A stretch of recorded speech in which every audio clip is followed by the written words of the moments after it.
Forgive me, Father, for I have sinned. What is it you have done, my son? I had to use a thorn to get a gameplay for YouTube, and I don't know what to do now. Say 10 Hail Marys, 10 Our Fathers, and get good, scrub. That really happened, by the way. That's a true story. I completely gave up being a Catholic and just signed up for New Monarchy instead. So what's going on there, guys? I wanted to talk about the Thorn. There have been lots of recent involvements in this. If you did not know and you do not follow on social media, Cosmo tweeted out just a couple days ago, what's everyone's thoughts on Thorn? Too strong, too weak, or just right? And I believe this was a clear troll. He was joking around. Everybody complains about it. So it's not a shocker to him. He obviously has heard this by now. But it scared me initially, and I'm like, oh my god, do they really not know what the Thorn is? So it sparked a lot of outrage, but it also encouraged a lot of feedback from many of the pillars in the community. A lot of the YouTubers, streamers, and everybody spoke up and not only talked about what they think it is, whether or not it deserves to be in the game, and more importantly, solutions on how to fix it. And I thought a few of them are really, really cool, and I actually want to kind of bring them to you guys and ask you guys, which option do you think is the best way going forward to balancing the Thorn? And one of which I want to debunk right off the bat, and this is probably the most widely accepted fix, and it really does not do anything for the gun. So let's start off with that one, shall we? A lot of people are saying that the Thorn, the dot damage, which is the poison damage that goes for 6 ticks of 3, doing 18 damage total, should in fact only register on headshots. Now, if you do not know, the big problem with Thorn is the dot damage utility is there, coupled with the fact that this gun can 3-shot to the body. The tier that this gun is in, like the Water Star and everything, those guns with those rate of fires are capable of killing quicker than any other hand cannon tier, but all 3 of the shots have to land on a headshot for a successful kill.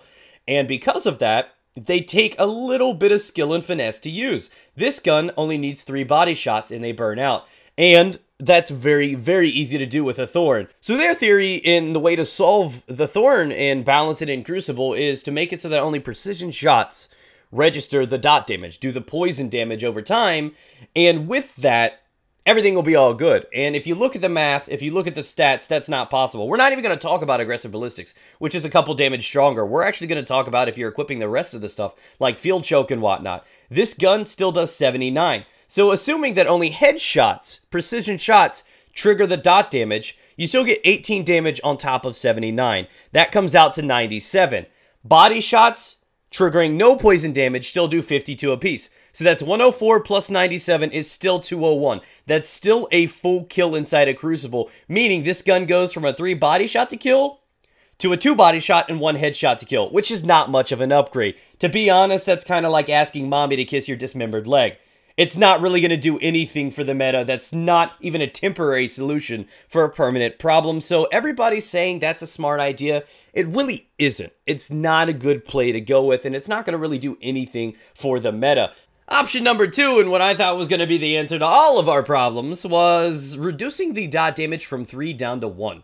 This would effectively bring it down to as low as it can get, and in my mind, fix all the problems, but I didn't math it out first, and if you just think about it, the first option was to make it so that only 1 headshot registers, doing an extra 18 damage with 6 ticks of 3, compared to my idea of doing 6 ticks of 1 for 3 shots, all of them registering, still doing an extra 18 damage, allowing it to still be a 1 headshot, 2 body shot, meaning my solution, the one that I offered up as a brilliant idea, was actually, when broken down mathematically, absolutely terrible too. So I would like to apologize on behalf of all the pasty-faced, bad hairline people out there. My bad, guys. So the third option, and this is probably the safer option for this one, and it is to remove the damage entirely from the Thorn. And I know a lot of people are like, what? It's what makes the Thorn the Thorn. No, what makes the Thorn is its utility.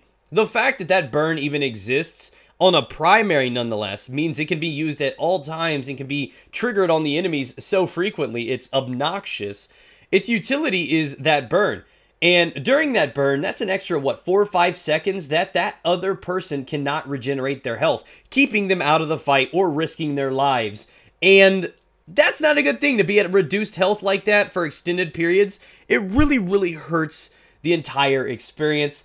So even though that's a temporary solution and it kind of removes the damage factor where body shots can no longer be factored in, you're going to need to kill people with 3 headshots just like all the other guns in the tier. It still ushers in the problem of the utility, making it very bad for competitive in other situations. Primary burns are not generally a smart idea for shooters and are generally not balanced properly. In this case, perfect example. So I feel like though the option 3 is probably the best option, I feel like the best way to go is to remove the burn entirely and rework that exotic perk from the ground up. And I know that's probably not going to happen, but that would probably be the best method going forward, and that would be option number 4. Just completely redo the Thorn's exotic perk. I feel the only temporary solution for this until they get it all together would be to take away the damage or severely reduce the ticks allowed. That way you also are making it so that the time is not ridiculous until the people can start regenerating, but you're also removing some of the damage involved too. So, I mean, there are a few ways that they can temporarily fix this, but there is still a permanent problem there, and you can't just slap a band-aid on it and hope it does what it needs to. That's a gaping wound. So, let me know what you guys think. Feedback, comment section. Do it now. 5 points extra credit.